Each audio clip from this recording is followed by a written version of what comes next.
ഈ വർഷത്തെ വരയാടുകളുടെ കണക്കെടുപ്പ് സംസ്ഥാനത്തെ മുഴുവൻ വനമേഖലകളിലുമായി ഇന്നു മുതൽ 27 വരെ നടക്കും.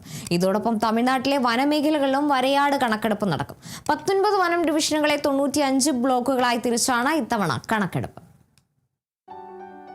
ഈ വർഷത്തെ വരയാടുകളുടെ കണക്കെടുപ്പ് സംസ്ഥാനത്തെ മുഴുവൻ വനമേഖലകളുമായി ഇന്നു മുതൽ 27 വരെ നടക്കും. ഇതോടൊപ്പം തമിഴ്നാട്ടിലെ വനമേഖലകളിലും വരയാട് കണക്കെടുപ്പ് നടക്കും. 4 പേർ വീതമുള്ള 95 ടീമുകളാണ് ഇത്തവണ സംസ്ഥാന വ്യാപകമായി നടക്കുന്ന കണക്കെടുപ്പിൽ പങ്കെടുക്കുന്നത്.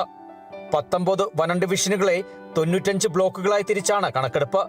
Munnar wildlife warden KV Harikrishnan, assistant warden Nithin Lal എന്നിവരുടെ നേതൃത്വത്തിലാണ് കണക്കെടുപ്പ് നടക്കുന്നത്. കഴിഞ്ഞ വർഷം കേരളം, തമിഴ്നാട് വനംവകുപ്പുകൾ സംയുക്തമായി നടത്തിയ കണക്കെടുപ്പിൽ ഇരു സംസ്ഥാനങ്ങളിലുമായി 2668 വരയാടുകളെ കണ്ടെത്തിയിരുന്നു. ഇതിൽ ഏറ്റവും അധികം വരയാടുകളെ കണ്ടെത്തിയത് ഇരവികുളത്തായിരുന്നു. 842 ഇരവികുളത്ത് കണ്ടെത്തിയത്.